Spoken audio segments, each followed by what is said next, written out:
1, 2, 3, 4.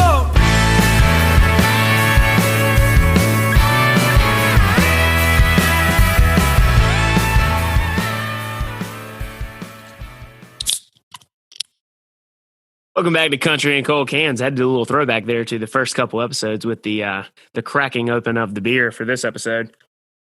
What's the beer? It's this week it is a Foothills Hopium IPA. Oh, very nice. Yeah, we just talked about it on the last episode when we talked about our favorite beers. But as always, I'm Logan sitting here with Kyle and Andy, and we have an album to review today of a artist that we're all big fans of, in Texas native Wetzel. His record just came out. His first one on the brand new label with Columbia. One thing before we get into it's kind of like we need to point out that within the Texas scene, Andy and I've thought about this a bunch. I thought about it when Austin Upchurch came on the show. Over the last 3 to 5 years, there seems to be this, growing rock scene within the Texas music scene. And there's always been, a rock side to Texas and Red Dirt music, tracing back to Cross Canadian Ragweed. But this is a little bit different in that it's guys typically in their mid to late 20s. It's a little bit different style of rock than what Cody and the boys were doing with Ragweed.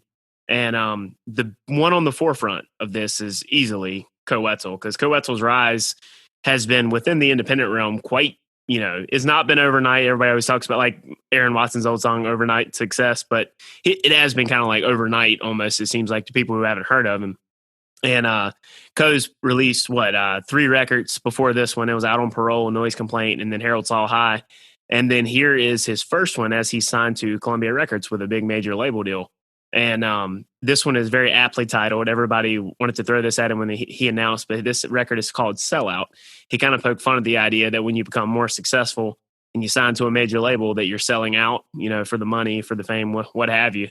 But this record, his 4th release under the Columbia music label, is aptly titled Sellout. But, as we've always said, Co's appeal isn't for everybody. It's he's not really country. He'll tell you that up front. Said he'll wait till he's 30 to release a country record. But he's got this rock kind of edge. He is more like the way he has branded himself and kind of lives. He's like that old school rock and roll artist. And he ain't fronting. No, he ain't fronting on that. So Co's appeal was really not we're all about 26, 27 here on this podcast. Everybody our age and a little bit younger tend to love Co. People a little bit older than us don't get it.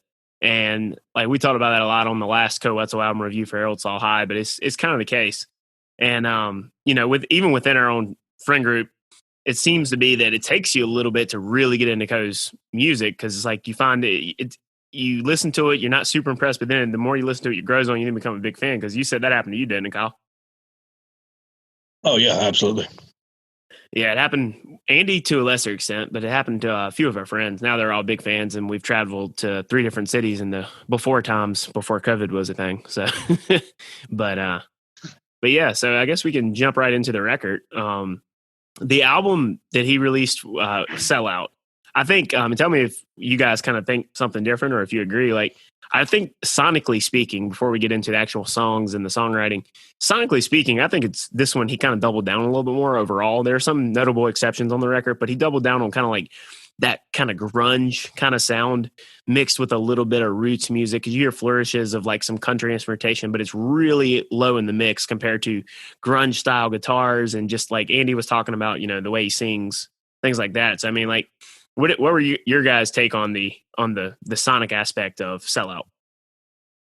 I agree with you there for pretty much all of that. But to me, at times too, it did remind me a little bit of Out on Parole and the EP he put out. Yeah, just a little bit, not necessarily in the because those were probably the countryest things he's put out, but some more on how the arrangement and the tempo at times, when he didn't sound exactly like Kurt Cobain, it did remind me a little bit more of that than Harold Saw High or Noise Complaint did.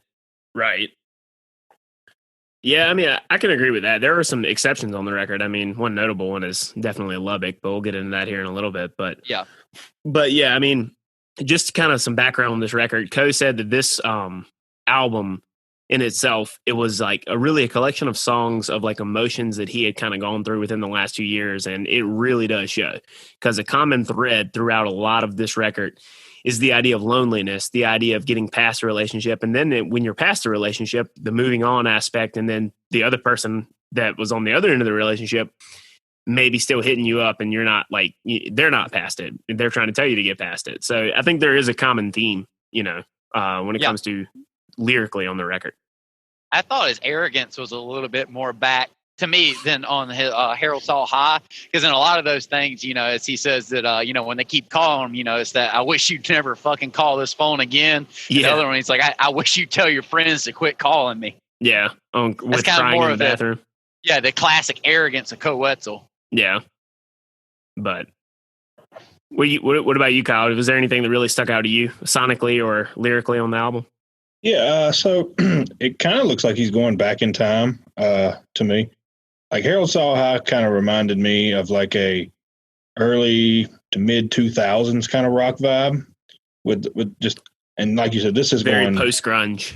Yeah, and this is going back to the heart of the grunge. Like Harold Saw High kind of reminded me of like the, not lyrically wise, but just the actual music of more like a Simple Plan, very upbeat, fast guitar.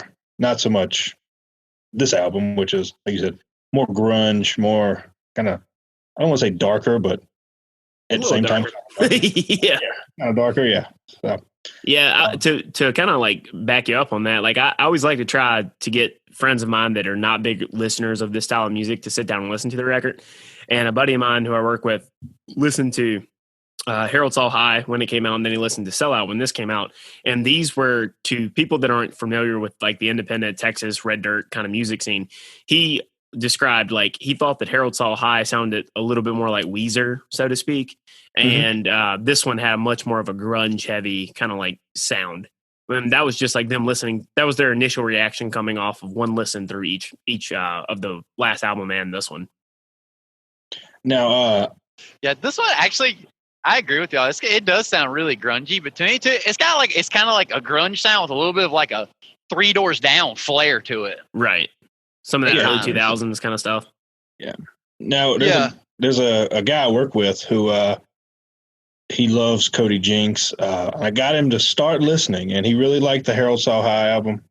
We've been listening to it while we've been at work, doing some work. He's not a fan of this, and he's about 33, 34. Yeah. And he was like, let's get something new. Yeah. I've been working listening to this. So, kind of take it for what it's worth. Yeah. And like I said, I think some of that too is one, his age, because like you don't see many Wetzel fans in their 30s for whatever reason. And then also, like I said, Wetzel is really an artist, and it's not saying that his music's so super deep people don't get it, because that's definitely not the case. It's a more of the fact that it's more of a grower. Like you have to listen to it multiple times before you really appreciate it, before you really get it.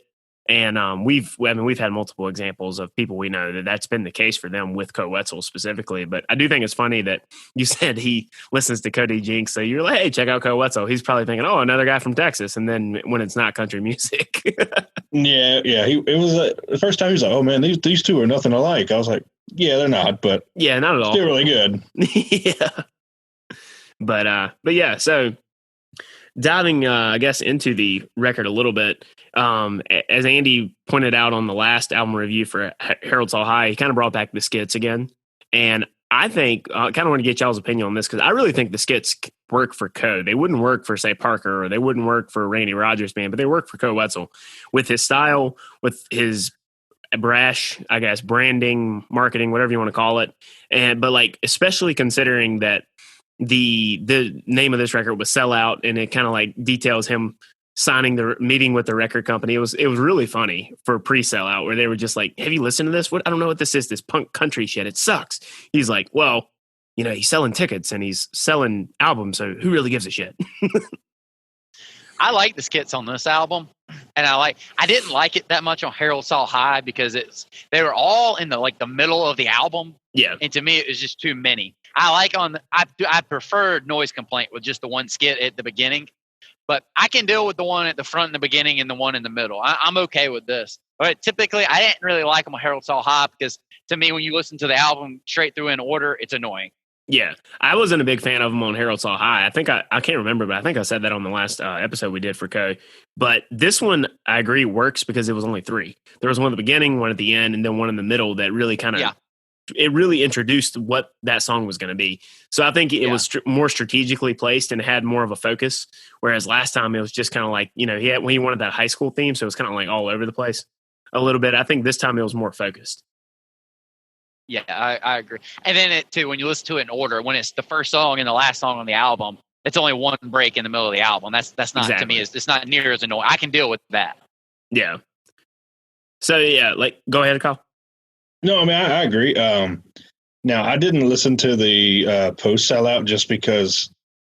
Well, I did, but I didn't listen to it all the way through just because whatever that ungodly church choir, it just goes on forever. And I just kind of so quit. You didn't make it to the song part? No, I did. Is there something after the minute and a half of church choir? Did you make it to the part where he came home and his wife was sucking dick? He said it was his homeboy. He said.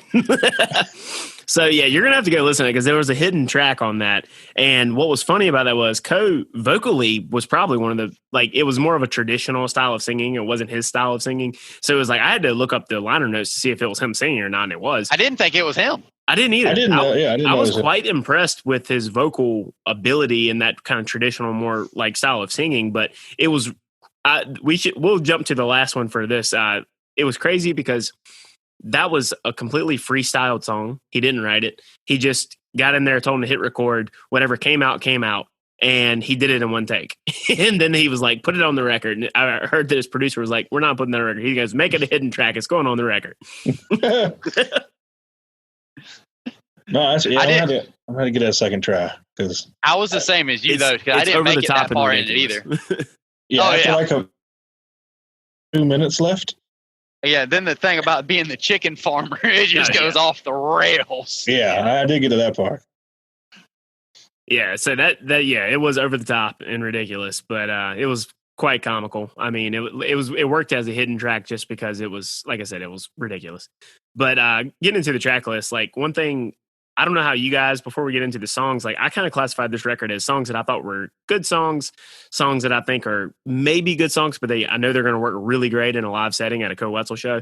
And then there were songs there were one or two that I just am like, all right, this is not so good. This probably is, to say it nicely, it's a throwaway track for me. One that I'm probably not going to listen to much outside of when I was trying to prepare for this album review. I think that's fair. Yeah. Yeah. So the first one on the track list, not to go too in depth on a lot of these because I don't think everybody wants us to go song by song. Well, what do you think I meant in this verse? But the first We've already done country and western. Yeah, country and western. Just kind of briefly on that. It's going to be a hell of a song live at concert. Not a whole lot of teeth to that song, but it'll be a fun song live. We all know that. And then next up on the track list, I think has probably become one of my favorites, and I think is arguably one of the best songs on the record. Andy and I have a little bit of a disagreement, not that he says he doesn't like it, but I think Cold and Alone is one of the best songs on the record because it definitely doesn't like that grunge kind of style, but Cold and Alone is a song that he is sitting there and he's talking about, how the girl he was with is telling him that he won't talk about his feelings and I love that part where it's and you scream, I need to talk about it. That's a fantastic way to end that very first part of that first verse. But the best part about this song was by the second verse, you kind of see that. And in the chorus, you see that her heart was never in their relationship. She was always kind of looking for the pieces of her heart that were kind of strewn about. And she didn't really care about him to the extent that he wanted her to. He was down and he was like, how do you sleep at night with that? And the thing that I think Co does very, very well in this song that not many artists are willing to do in 2020, and thank God he does, he encapsulates the anger from the male perspective in a relationship that goes south. Because normally when male artists, it's always I did her wrong. It was my fault. Or I'm so lonely. I'm so lonesome I could cry, to borrow from Hank Williams. It's always in that style. He does this one in the kind of this bravado, I'm angry about you doing me wrong, so F you kind of thing. And I think that Co does that very well. And we don't have many artists within this sphere of music that are willing to even broach that topic anymore. Yeah, I hadn't even thought about it that way, to be honest with you. But I mean, since you said it that way, that song makes a lot more sense. Yeah. I'll be honest with you. My favorite part of the song is after the second chorus, just the like in heavier rock, you have a breakdown Mm-hmm. and just a long, when he's like, when he just, I'm not going to even try to sing it because I can't. But Come on, Kyle. Let the pipes loose and sing for us. But right after he says, "You left me cold and alone," and then it just breaks into the guitar solo. Yeah. That part slaps. Oh, yeah. Yeah. So good. And then that was the first song that I didn't even go to the next song. I just hit play again. Yeah. Oh, yeah. That was my first one when I listened to the record all the way through. It was an instant like repeat. I wanted to hear it again. Let's go back. Yeah. Let's do it back. Yeah. So what about you, Andy? What do you think about Cold and Alone? I'm not gonna. At first, I thought it was very okay to me. I'm giving it time because from what you spoke so highly of it, I'm not writing it off. But to me, first listen, it really didn't make me feel any, like emotion wise. It didn't make me feel anything. It didn't get in those feels, people. Yeah, the storyline to me was okay. From what you said to me, it was very okay. But I'm letting it breathe because I've read the lyrics for it because at times to me on this album at times he gets a little mumbly where I don't completely understand all of the lines. But I've read the lyrics. I'm giving it a moment and say maybe I haven't totally got it yet because you speak so highly of it. But to me, it's okay. Doesn't make me feel anything. Story's not that great to me. So. Well, I mean, it's not a story song in the vein of Good Lord Lori, but I mean, it's a song about the breakdown of a relationship, the effect it had on her while it was breaking down, then the effect it had on him, like him looking back on it and being like, you know what, screw her. Like it wasn't all me. Like she never, I may have not talked about my feelings, but she never had her heart in it. So, I mean, that's why I think that's why it resonated with me because I like that aspect of it. But it kind of made you feel an emotion too, where you get the emotion of it, right? Sure. Basically, that's what you're saying, right? To me, it didn't do that at all. Yeah. To me, it just didn't. It just didn't. Yeah. But I mean, I haven't wrote it off yet because I don't think it's a bad song. I don't really have anything bad to say about it. Yeah. It just didn't hit for you. Yeah. Yeah. So I'm giving that one some time. So it's funny you say that because initially the next song, Crying from the Bathroom, that was like that for me. It was like, it sounded good. I didn't get it at first and it took multiple listens because the thing that threw me off was at the very beginning of this song, he's singing about having a picture of Jesus on his phone. I didn't know what he was getting at, but then the more I listened to it, I listened, like put my headphones on and heard it. That was not part of the song. That was, I think, him just warming up. Yeah, it was irrelevant to the song. Too. Yeah, it threw me off initially, but that was just him warming up. And then you can kind of hear him say, like, after Jesus is watching, he's like, all right, we're good. And then it's like he gets into the verse of the song. And then to me at times, too, is that for me, for the most part, that song really, it kind of was the same for me as Cold and Alone. Yeah. And it was one of the things I noticed for me throughout the whole album at first listens, and it really hasn't changed a whole lot yet. As you notice, a lot of times, it's a little bit to me as a theme is that the girl left him, and then, he's like, well, I'm doing okay alone. They said that in one song. But to me, it's kind of that just the I'm okay. Yeah. To me, it's like a lack of strong emotion that it kind of, to me, it took away from me really feeling any emotion. The song making me, those two songs especially, making me really feel anything of any sort of emotion, really. Yeah. And then to me, if it doesn't make you feel an emotion, there's not much else there in the song to make you really, really like it. It's nothing. The melody and the memory, as Eric Church says, didn't connect for you. I get that, but I do think that those songs work just because it's, like I said, it's coming from a perspective from the male side after a relationship that often doesn't get told. And I think you alluded to this at the beginning, the very last refrain of Crying from the Bathroom. She keeps like calling him up, even though she's with another guy because he must be running around. She's looking for his shoulder to cry on. And then at the very end, he's like, you know what? I fucking wish you wouldn't call this phone again. Like, I'm done. Yeah. Like, I'm okay. I'm done. I've moved past it. So you need to also, I can't still be there for you to be your punching bag anytime it's convenient. And that's the one thing that where he says, it's just, I'm okay. And then to me, Wetzel is a classic, kind of a extreme emotion guy, like even like with Fuss and Fight, it's still, that's an extreme way to look at it. Sure. What about you, Kyle? What do you think about Crying from the Bathroom? This is, to be honest with you, the first song I was like, somebody needs to check on this guy. I was like, man, this guy is just he is either he's hurting or he just is really good at writing sad songs. Hey, look, I love sad songs. Maybe that's why I like. Yeah, as do I. Like I said, I didn't really. I think this is just a fine song. It's not really excellent. It's not in the upper tier of the album. I think it's in the good tier, but it's not a really like a killer song. It's just in that this is a pretty good song kind of to me is where I came at it from that one. Yeah, it's good. Yeah. And moving on to the next, we have the second skit of 3, The Fiddler. And this, Andy and I were talking about, I don't know how you feel about it, Kyle, but Andy and I were talking about, we thought this was hilarious because the context around all of this, Co said that they wanted to have a really country song on the record. The one that followed up with this, Lubbock, he wrote back in like 2013 or 2014, said that he had to rewrite some of the verses because he couldn't remember the words to it when he initially wrote it. So he rewrote part of the verses, and they really wanted a country song because what is the common thing? Andy can tell you just as good as I can. The common criticism from folks in the independent red dirt scene, sometimes as much as mainstream listeners can be hell-bent on saying this is real country music and Morgan Wallen saving country music, people on the flip side can be very pinkies out and turn their nose up at anything that isn't Cody Jinks. And that's off-putting to me as well, because that's just not how I am. Like, a good song is a good song. And so he put, I think, this in the record as a way of just like showing that he can do a country song. But also, I'll let Andy expand because Andy had a good point about this. It's a big middle finger to everybody everybody you just described. It's just a big middle finger to him. Yeah. And I like how, too, in the Fiddler, that he plays the fiddle horribly. And then he's like, man, F this. Fuck this thing. Yeah, and then it just goes seamlessly into Lubbock, which me and Kyle both said we really like that song. Like, it's just a damn toe tap. Oh, yeah. When so, once you guys gave me the background on Fiddler, it makes a lot of sense. And it is funny now, hindsight. At first, I was like, what in the hell is this? But, now it makes sense. Now, when Lubbock came on, I was riding in my truck, and I just had the head bob. I just had, yes, this is good shit here. Like this is phenomenal. This is probably my favorite song so far. Yeah, it's a good song. I love, like, upbeat country songs like that. Yeah. Something you could dance to at a dance hall in Texas. Yeah. So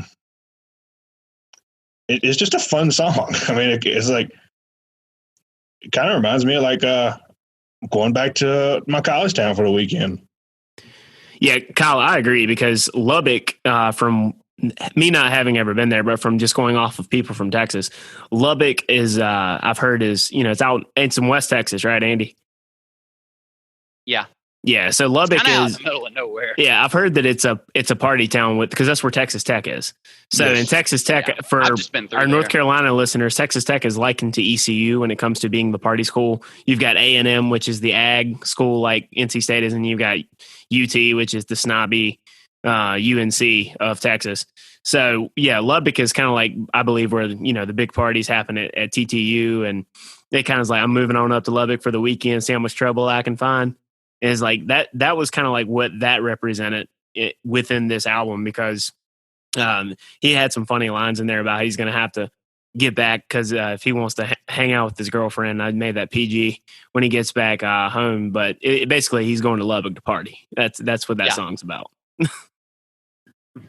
But I thought the song, I didn't love the song. I did like it for the party song. We're going to kick Andy out of the Wetzel fan club. But to me, the thing is, too, is it's the same thing. It's not the same as, like, the extreme party that it was before. Yeah. But that's just what I came to really appreciate, the extremeness of Wetzel. But I do really like the song because that song is still an extreme middle finger to all 100%. those people. I love it for that. It's a bit, I mean, it's even a bit over the top with the way he did it for a country song. Yeah. It was almost tongue in cheek, like, screw you. I can make a country song, but I'm going to go over the top and make a real yeehaw.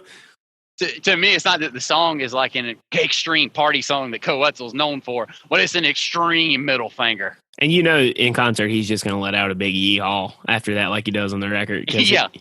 He's going to get all country and Western, as he says. But yeah, and then we get to the next, the middle of the album is where I think it really fell off, like, truthfully. And after Lubbock, it took a nosedive for a while until it started pulling. Imagine like an airplane going down and you're about to crash, and that's where it was going. Then they pulled it up and saved it at the last minute. I might drop out in 10 minutes. Are you Okay, yeah. So without going into too much detail on it, like I thought the side chick sucked. Like truthfully, I thought the drug problem was aggressively mediocre. And Outcast is a good song, but it's a William Clark Green cover. I understand why he put it on the record, but I don't think it really added much to the album. Outcast was a song, like I said, put out by William Clark Green in 2008. The reason he included it was because it has a good backstory of why it's on the record. He, one of his friends who he used to drink with in high school was a good buddy of his. They used to play the song when they were drinking. They go to parties. So it meant a lot to him, but his friend passed away recently. So this was his way of honoring him with this cut on the record by covering WCG. But I don't think that it really adds a whole lot to the record, truthfully. And then especially it just kind of dragged on a little bit for me because I didn't think Side Chick was any good. Drug Problem was mediocre, and Outcast just didn't fit for me. But I mean, what do you guys think? Yeah. So Drug Problem, the number one thing that just ruin a song for me is if the song, you can tell the artist kind of like reaches their vocal limit. And in Outkast, when he's like, in Drug Problem, when he's like, I got a drug, you can hear his like voice almost start to crack. It did crack once. Yeah. And I'm just like, oh, come on. Like, and it did. I thought he was straight. I don't think he sounded too good vocally on Side Chick either. But I think some of that with them doubling down on like the grunge thing. Like Andy and I have said before, Kurt Cobain did that a lot. His voice cracked a lot. He didn't always sound good vocally. And I don't know if it was conscious of him trying to do that or if it just was him singing in something that wasn't within his wheelhouse. But it didn't. I don't think it sounded very good either. Kurt Cobain was a weird guy. Side Chick just blows. Yeah, I'm not a big fan of that song. It's definitely a skip for me whenever I listen to it moving forward. Drug Problem's a skip. Yeah. So it's not, I don't think that's not near as bad as Side Chick, but I don't think it's a good song. Yeah. So moving from there, we get into one we've already talked about a lot that I think we all agree is going to be fun in concert. I think it's better than Country and Western, but Sunday or Monday. That's I really like that song a lot. I think it has enough bravado, has some like aggressiveness to it, and it's going to be a fun song in concert. I don't like the beginning of it. It's still just it kills the song for me. Andy's being overly critical for him today. But hey, we haven't gotten to my highlights yet.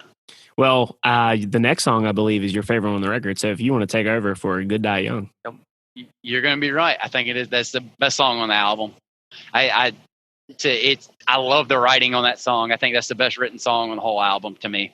Overall, I can agree with that. Sounds awesome. That was one of the better written songs on the record. And to tie into what Kyle and I were saying earlier about the common thread of loneliness, the second verse of that song, I think, encapsulates this album very well, where he is like saying, you know, call the doctor, run for the hills. He's going and saying he's ran out of pills. He can't be saved. He's too far gone. He's like, but maybe I'm just really alone. And I think that kind of encapsulates the common thread of loneliness and, you know, going through some shit and having to find ways to mask it. However that is with rock and roll or alcohol or women or whatever it is. Like he's finding ways to mask that loneliness and the kind of the internal struggle that the artist is having. Yeah, it's the losing yourself type deal that he's done in like Shadow People and Change My Ways. His thing is about losing yourself on top of everything you just said. Yeah. You have any thoughts on Good Die Young, Kyle? Yeah, I mean, it goes back to the last podcast we did when he dropped the song. Really good. My favorite verse is actually the second verse where he's like, I've terrorized everything in my eyes, left them there to bleed. It's hard to hurt something that I love when the only thing I love is me. Oh, yeah. I agree I love that line, too. That's really clever. Yeah. And sometimes it saddens me that the same guy that can write this song writes Side Chick. I mean, I'm just 100%. I agree. Like there's just like Andy said, man. It's so. Not only is there like musical extremes, there's just like extreme quality. Lyricism. Yeah. Like, I mean, are you just like high or something when you're writing Good Die Young and sober on the rest, or vice versa? Vice versa. I think it's more likely vice versa because I don't know how. Yeah. Yeah, I think you're more than likely he's a more like clear and sounder mind. And we're completely speculating here. We don't know. Right. But like when you're Not writing as- something like Good Die Young, because that self-awareness of selfishness of like, maybe the problem could be me because I just don't love anything but myself. Like it kind of ties back into his song Love from Noise Complaint. I don't love you because the selfish don't love nobody. Like it's that self-awareness, and that's just like, you know what, I'm not at a point where I'm ready for anything more than just being, in my selfish 20s, as people say. And I think that like you said, that's a killer phrase or phrasing in that song for Good Die Young. The whole song's good. Oh yeah. It And has no low point.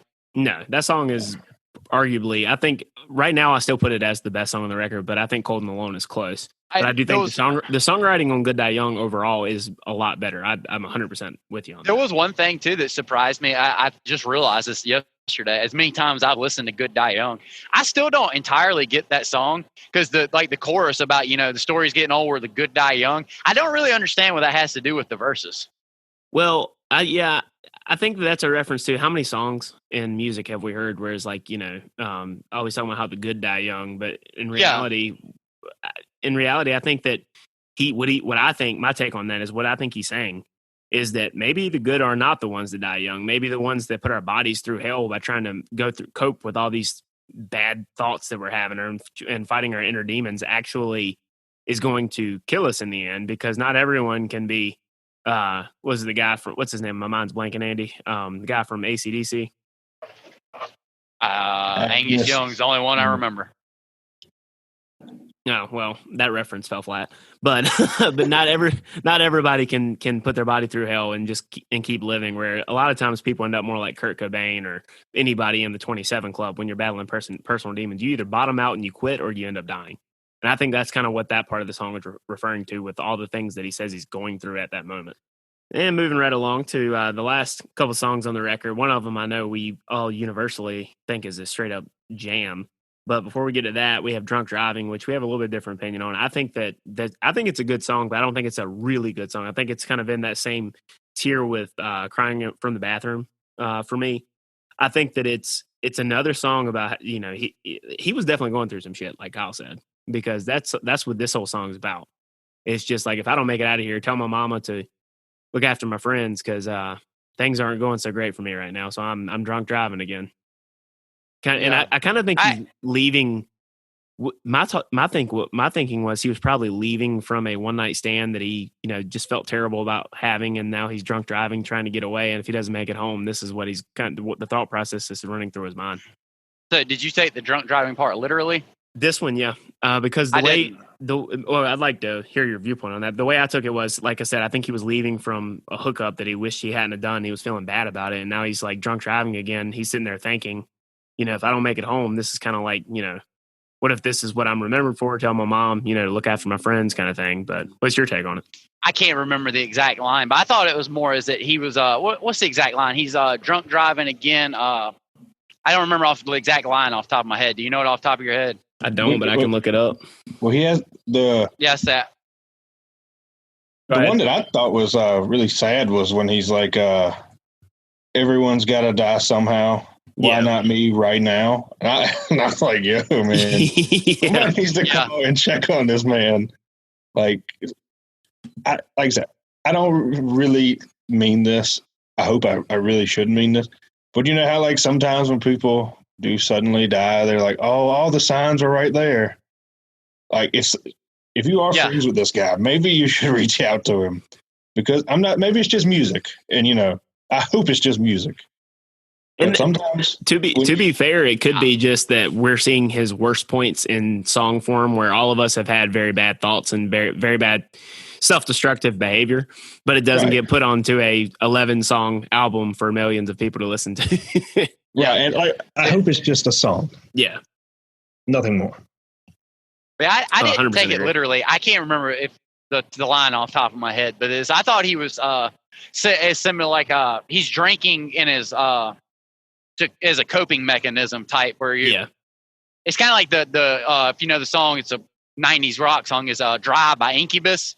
Mm-hmm. Yeah. Sort of that type of drive, but he's drinking in that kind of driving sense. Right. He's driving his life drunk as a vice. Right. Oh, That's how I okay. took the exact line, but I Actually, can't remember it off the top of my Okay, head. yeah, that's an interesting take. Yeah. That is an interesting take. I don't have the internet at my disposal right now to look it up because that's how I thought it was basically said that word for word. Yeah. No, I mean, that's definitely an interesting take. I hadn't thought about that. But moving into the last song, because we already covered Post Sellout with the hidden track that Kyle definitely needs to check out because it's over the top and it's funny and ridiculous at the same time. But we have FGA, which we have no idea what that acronym stands for, if it means anything at all. But Nope. This song sonically just sounds so good. Dude, the opening guitar riff, Yeah. like as soon as I heard that first opening riff, it was yep, that's it. Yeah. That song, I think that this song could be a big hit if it just had a catchier hook. It just doesn't have a catchy hook. That's what it's, in my mind, what's missing from being a major smash hit. But this song just sounds I absolutely so good. love it. Yeah. I absolutely love it. And then to go along with the common thread we've been talking about, like the opening lines are fantastic where he's like, I've been trying hard to find a way to tell you that I don't hurt no more. I'm feeling sorry for the things I said, but I won't take them back. Oh no. It's very Wetzel of him to be like, you know what? I've said those things and I feel bad about it, but I'm not taking them. I'm not apologizing. Yeah, it's that arrogance of it, I ain't nope.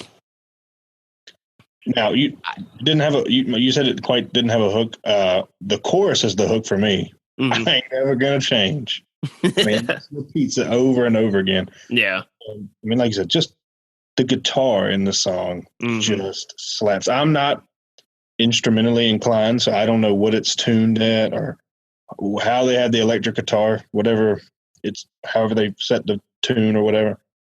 It just slaps, man. Just I mean, you just take the whatever it is, it's it. Yeah, I mean, not even listening to the actual lyrics. I'm just like, yo, this is a banger. Oh yeah, and like the chorus itself, like you said, it is totally agree. very catchy. Like where it says, "Driving down the highway, losing my mind, and it's more than I have to give." Like it's like you said, when you hear somebody writing stuff like that, and then you hear Side Chick, it's just like, what's the difference? How did this same artist have this song and this song? I mean, it doesn't make sense to me. But the chorus is fantastic in this song. This song absolutely. is fantastic. It's Yes. I hate that it's maybe there was a reason for the sequencing the way it was, but I hate that it's the next to last track or arguably the last track, just because I feel like a lot of people are gonna, if you like you're gonna listen to all the way in, but you're gonna like his stuff probably regardless because that's how music fans are. But if you're on the fence, you might not make it to this song. I think it'll Through the first listen, like it was kind of like this album's like I was kind of disappointed. Yeah. It just first listen, and then it was just this song is just this is it. Yeah, this was one of the highlights off the record for sure. I think it's put in where it's at in the album for a reason. Mhm. And you're going to find out about it because it's just going to show up. It's going to make itself popular when people like, yeah, have you heard this song on his new album? Like maybe the other ones aren't so good, but this one slaps. Yeah. I've seen people posting FGA on their story that I didn't even know were Wetzel fans. Oh yeah. I mean, that's always cool to see when you don't even know people even realize this guy's even out there making music, and then they post something like that because this is a song I think has a lot of broad appeal for people.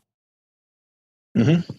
Yeah, it's the second best written song on the album to me. Best sounding song on the album. Yeah, it's one of the best sounding songs I think he's put out ever. Yeah. It fits in his wheelhouse sonically. And it's a hard driving kind of song that has like enough pop sensibilities within that rock sound. You know what I mean? Because it's easy on the ears. Immediately when you hear it, you like it, and then when you find out that the lyrics actually have some meaning and some depth to it, it makes the song even that much better. Because how many times do we hear songs that sound great that are just fall flat lyrically? This one delivered on all accounts. Yeah, this is one of those songs that if COVID ever ends and we can have concerts again, when you hear that opening guitar riff, it's like you just look to your buddies and like, oh hell yes, yeah, this one's a banger. Yes, let's go. It happens every time. I put it on repeat constantly. Every time I hear it, it just gets me going. Yeah. Oh, I know. I think, look, kind of wrap things up on the record. I think that overall, it's a really good record. I don't know yet where I think that it falls within Co's full discography. I have a hard time placing it after I've listened to it probably 4 to 6 times over the weekend. But I think it's too early for me to say where I think it falls because, like I said, Co's an artist that it requires, even for his fans, multiple listens if you listen with any type of critical ear to really kind of appreciate what's going on. So it wouldn't be fair for right now for me to like automatically say it's his weakest or his best record or somewhere in between. I think I need some more listens before I put it in the full scope of the Wetzel discography.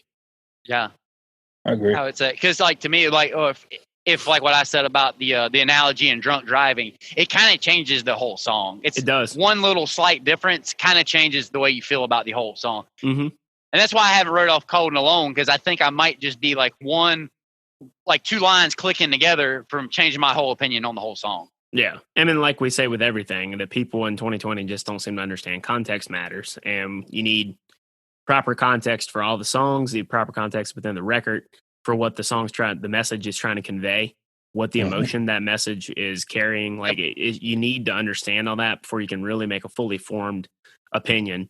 Now, the passive music listeners out there who are not audiophiles like myself, they'll like the rock aspects of the record because it's fun to listen to. It'll make for a great concert, but they're never going to fully get it when it comes to what the minutia of a song like Drunk Driving, like Andy was saying, or like FGA or anything. They're not going to get it because they listen to music differently, and that's fine. But there is something for them because they'll like like I said, the rock heavy sonic kind of sounds that you have that will just make for a killer concert. It'll fit right in with his discography in that regard.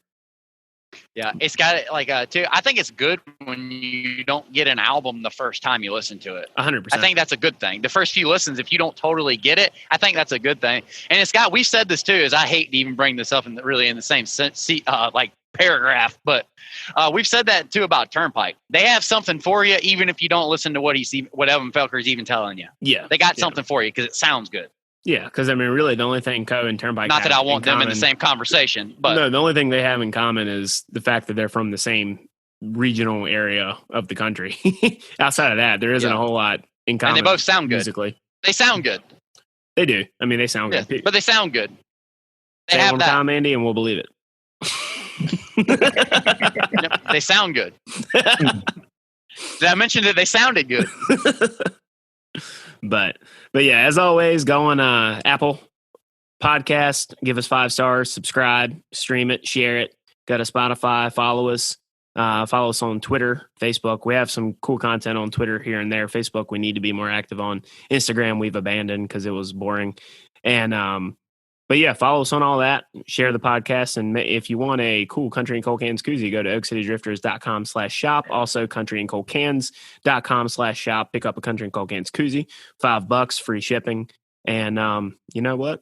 Share the good news about Country and Cold Cans while we get some killer content out there for you guys. So, well, yeah, we got faces for radio. Don't expect to see us on Instagram. Yeah. Once we found out that we needed to go with without having to put our pictures up there, we were like, yeah, let's not do Instagram anymore. Let's stick with Twitter. It's more fun to be able to get into Twitter fights with people 280 characters or less. So, well, for this episode of Country and Cold Cans, be sure to go out there and listen to Co Wetzel, buy the record, and when COVID is over, we can jam out. Kyle will be able to go to his first Co concert. Yeah, I should have went back in March with you guys. I regret it even more.